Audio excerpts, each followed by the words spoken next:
estivéssemos lá entre os tibetanos, no Nepal, diríamos Janasi. Vamos falar juntos? Janasi. Pode juntar as mãos assim. Isso, né?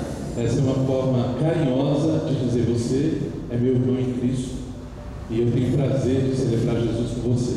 É uma expressão usada também na Índia e em outros países, que fala sobre que tem a ver com o cumprimento de nós cristãos.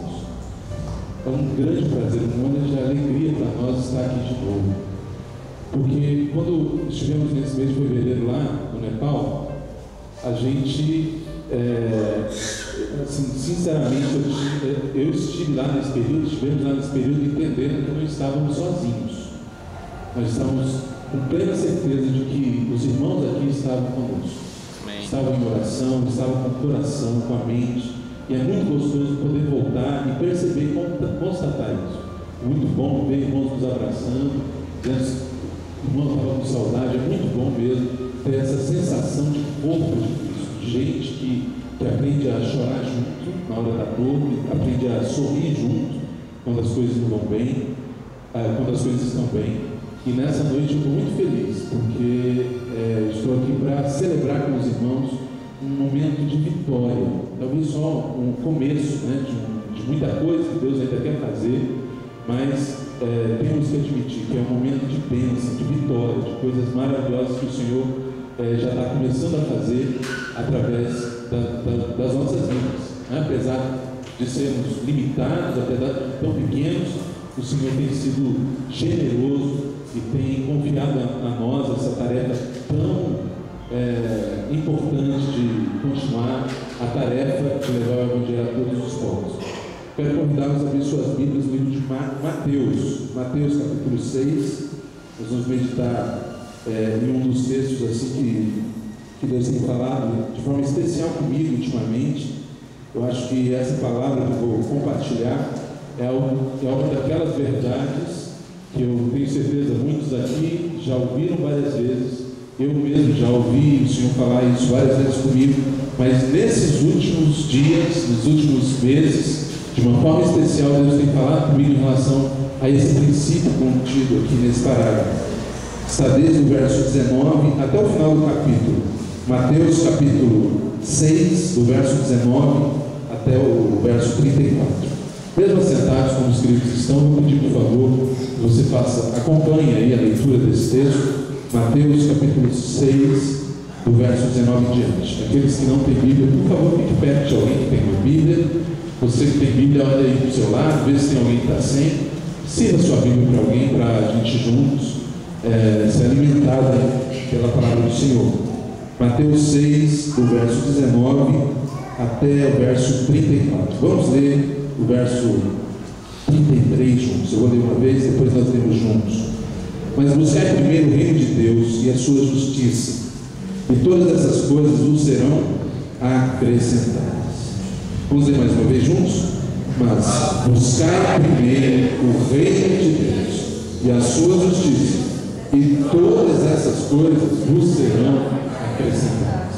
Eu acho que é um versículo fundamental da fé cristã, e eu sei que muitos aqui já decoraram, né? É a letra de um corinho, de um cântico que a gente canta já há muitos anos. Eu sei que muitos sabem de cor. Aqueles que não sabem, vou animar você a memorizar esse versículo, que tem aqui um princípio fantástico que eu queria compartilhar com os irmãos nessa noite. Vamos tentar falar ele, citar esse versículo sem olhar na Bíblia agora. Vamos lá? Todo mundo olhando para mim? Vamos lá? Mas buscar primeiro o reino de Deus e a sua justiça, e todas as outras coisas vos serão acrescentadas. Quantos acreditam de verdade que o que lemos é a palavra de Deus? Diga amém. Quantos creem que a palavra de Deus é poderosa para transformar a nossa vida? Diga aleluia.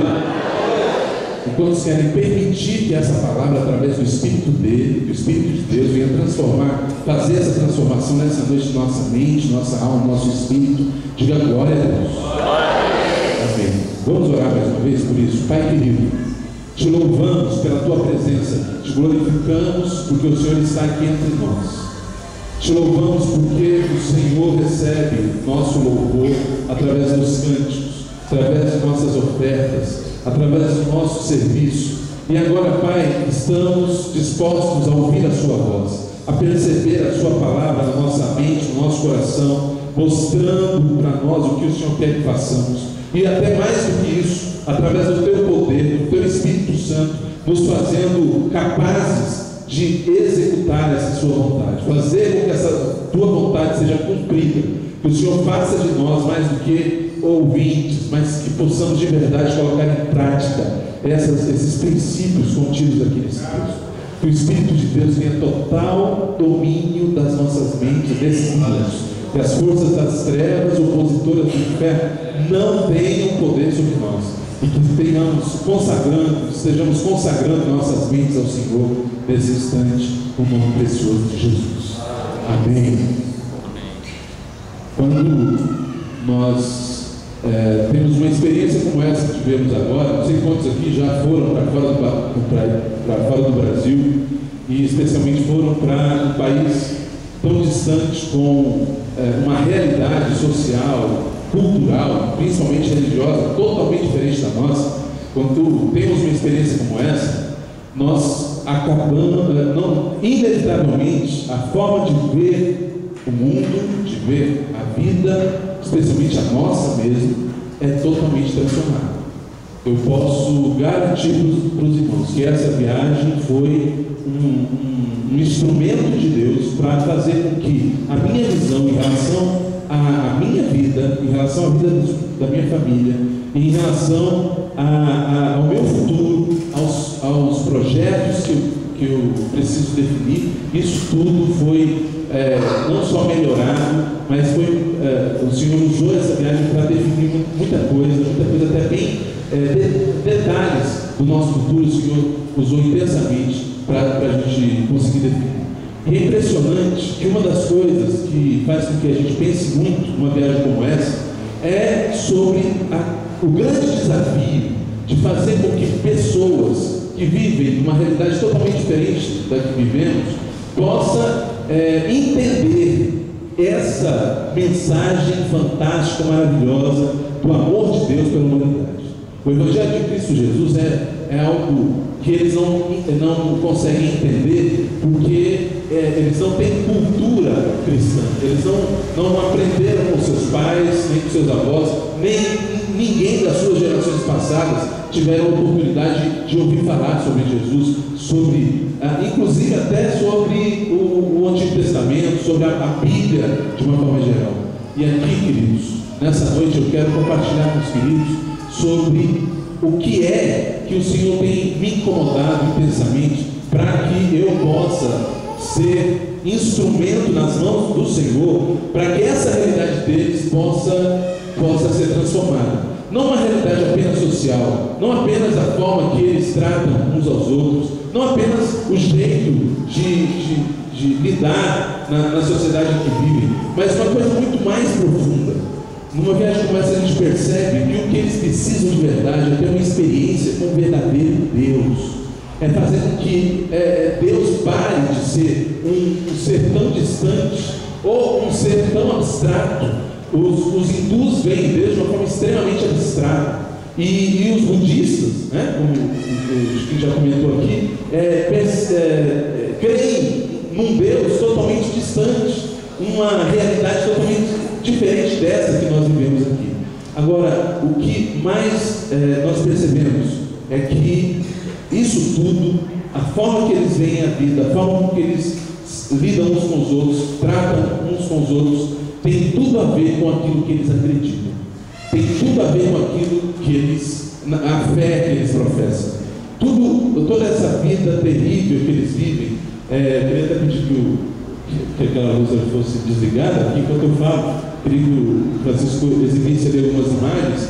Nós lá vimos um país paupérrimo, com vários problemas sociais, com vários, especialmente relacionados a essa forma tão injusta de tratar as pessoas, vários problemas sociais. Só que isso tudo, queridos, é preciso que percebamos que essas pessoas vivem dessa forma porque elas não conheceram o verdadeiro Deus ainda, porque elas não perceberam que o nosso Deus é esse que nos ama intensamente, que quer salvar a nossa alma, o nosso espírito, mas principalmente é o Deus que está determinado em fazer com que a vida deles melhore aqui na terra também. Quer salvar o espírito deles, mas quer salvar a família deles, quer salvar a saúde física também, quer salvá-los de uma realidade de pobreza terrível, de muita miséria. Nós estivemos lá nesse mês, o que nós percebemos é uma discrepância social terrível, onde há um número muito pequeno de pessoas que são beneficiadas de forma injusta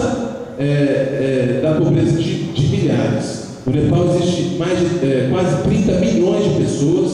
Só em Katmandu tem mais de 2 milhões, só na capital, mais de 2 milhões de pessoas. E naquele país nós percebemos a total ignorância daquele povo em relação ao verdadeiro Deus.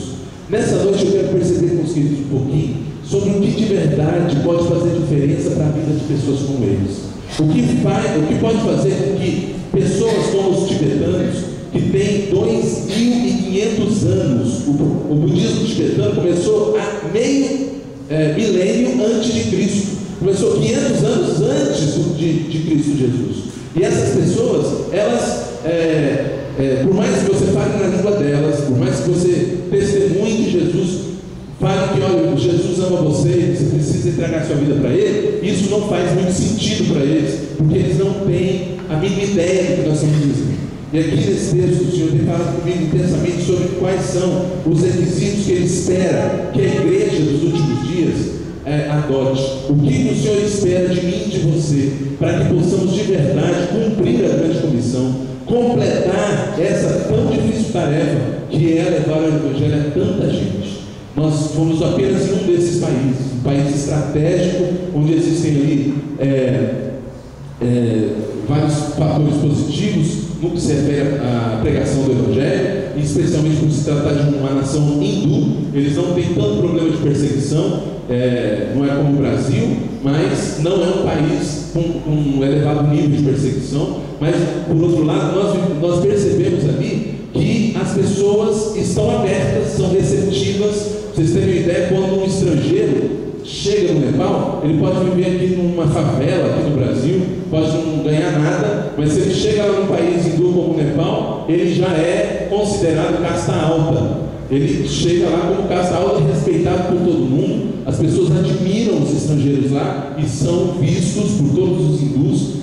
Quase 90% das pessoas do Nepal são hindus, e essas pessoas veem os estrangeiros como casta alta, como pessoas privilegiadas, e são extremamente respeitadas. Eu tive um problema lá estomacal, tive que ir numa farmácia, logo que nós chegamos, e quando eu cheguei na farmácia, tinha umas 10 pessoas na farmácia. Aí eu fui conversar e fiquei aguardando, né? Normalmente é assim que se faz aqui, você aguarda na fila e os outros são atendidos, e você é atendido por último.